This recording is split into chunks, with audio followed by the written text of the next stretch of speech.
समंदर के बीच एक लग्जरी क्रूज में 150 यात्री और अचानक एक के बाद एक लोगों की तबीयत बिगड़ने लगती है। पहले तेज बुखार, फिर सांस लेने में दिक्कत और देखते ही देखते 3 लोगों की मौत हो जाती है। इस घटना के बाद पूरी दुनिया में हड़कंप मच चुका है। कई देश उस क्रूज को अपने देश में आने नहीं दे रहे हैं। ये क्रूज समंदर में फंसा एक कब्रिस्तान बनता जा रहा है। कई देश अपने नागरिकों को अब ट्रैक करना शुरू कर दिए हैं और WHO भी अलर्ट मोड पर आ चुका है। और जिस वायरस का नाम सामने आया है उसने लोगों को एक बार फिर से महामारी जैसी आशंका की याद दिला दी है। इस वायरस का नाम है हंता वायरस। हालांकि WHO ने साफ कर दिया है कि यह कोरोना जैसी महामारी नहीं है, लेकिन जिस तरह से एक क्रूज शिप पर कई मामले सामने आए हैं उसने दुनिया भर की हेल्थ एजेंसियों को चिंता में जरूर डाल दिया है। आइए आपको इस वीडियो में बताते हैं कि क्या है ये पूरा वायरस, किस तरह से और कितना खतरनाक है ये वायरस, क्रूज शिप पर आखिर क्या हो रहा है और क्या इंसान से इंसान ये वायरस फैल सकता है। नमस्कार, आप देख रहे हैं लोकमत हिंदी। मेरा नाम है सुन कनौजिया। क्या हो रहा है इस शिप पर यह आपको बता देते हैं।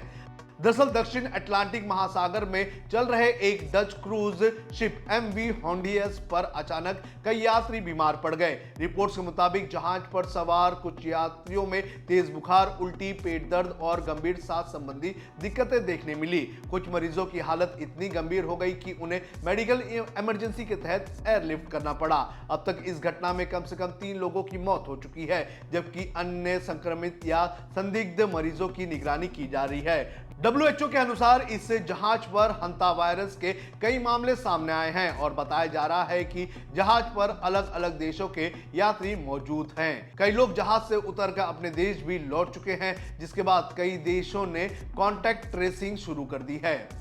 आखिर क्या होता है हंता वायरस, ये भी आपको बता देते हैं। हंता वायरस कोई नया वायरस नहीं है, ये एक दुर्लभ लेकिन बेहद ही खतरनाक वायरस माना जाता है, जो मुख्य रूप से चूहों और दूसरे संक्रमित कृंतकों यानी कि रोडेंट्स के जरिए फैलता है।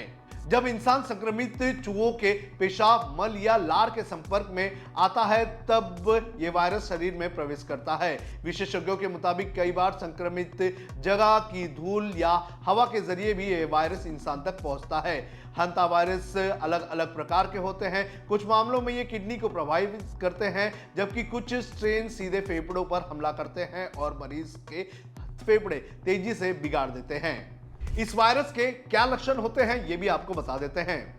हंता वायरस के शुरुआती लक्षण सामान्य वायरल बीमारियों जैसे होते हैं, जैसे तेज बुखार, सिर दर्द, शरीर दर्द, थकान, उल्टी या पेट दर्द। लेकिन गंभीर मामलों में यह वायरस सीधे फेफड़ों पर असर डालता है। मरीज को सांस लेने में दिक्कत शुरू होती है और हालात तेजी से निमोनिया या एक्यूट रेस्पिरेटरी डिस्ट्रेस सिंड्रोम यानी कि ARDS में बदल सकती है।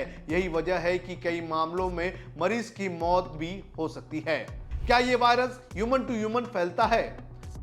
आमतौर पर हंता वायरस इंसान से इंसान में नहीं फैलता है, लेकिन इस बार जिस स्ट्रेन की पहचान हुई है वो एंडीज हंता वायरस बताया जा रहा है। ये वही स्ट्रेन है जिसमें सीमित ह्यूमन टू ह्यूमन ट्रांसमिशन यानी कि इंसान से इंसान में संक्रमण फैलने की क्षमता पाई गई है। WHO के मुताबिक संक्रमण सिर्फ बहुत करीबी या लंबे समय से संपर्क में रहने वाले लोगों में फैलता है, यानी ये कोरोना की तरह तेज हवा में फैलने वाला वायरस नहीं माना जा रहा है।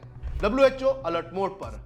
हालांकि WHO ने कहा है कि फिलहाल आम लोगों के लिए खतरा कम है, लेकिन चिंता की वजह यह है कि जहाज पर मौजूद कई यात्री अलग अलग देशों में जा चुके हैं। अब स्वास्थ्य एजेंसियां उन लोगों को ट्रैक कर रही है जो संक्रमित यात्रियों के संपर्क में आए थे। कई देशों में यात्रियों की निगरानी शुरू कर दी गई है। WHO ने यह भी कहा है कि हंता वायरस का इंक्यूबेशन पीरियड यानी कि लक्षण में आने में कई हफ्ते लग सकते हैं, इसलिए आने वाले दिनों में और मामले सामने आने की संभावना से इनकार नहीं किया जा सकता है।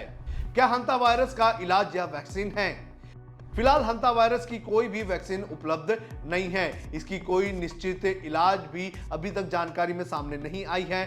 डॉक्टर मरीज के लक्षणों के आधार पर इलाज करते हैं। अगर संक्रमण जल्दी पकड़ में आ जाए तो मरीज ऑक्सीजन सपोर्ट और ICU के जरिए बचाया जा सकता है, लेकिन गंभीर मामलों में यह वायरस जानलेवा साबित हो सकता है। भारत के लिए कितना है यह खतरा, यह भी आपको बता देते हैं। विशेषज्ञों के मुताबिक भारत में फिलहाल घबराने जैसी स्थिति नहीं है। ये वायरस बहुत तेजी से फैलने वाला नहीं माना जाता है, लेकिन स्वास्थ्य एजेंसियां इस मामले में नजर बनाए हुई हैं, क्योंकि अंतर्राष्ट्रीय यात्रा के जरिए किसी भी वायरस का खतरा सीमाओं तक सीमित नहीं रहता है। यही वजह है कि WHO और कई देशों की हेल्थ एजेंसियां अभी एहतियात बरत रही हैं। भारत में इस वक्त छुट्टियां चल रही हैं और कई लोग विदेश की यात्रा पर हैं, तो ऐसे में जो एजेंसियां हैं उनके ऊपर नजर रखी हुई हैं। फिलहाल WHO ने यह साफ कर दिया है कि यह अगला कोविड नहीं है, लेकिन समंदर में फंसे उस क्रूज शिप से निकले हंता वायरस ने पूरी दुनिया को एक बार फिर से याद दिला दिया है कि वायरस और संक्रमण का खतरा कभी भी पूरी तरह से खत्म नहीं होता है।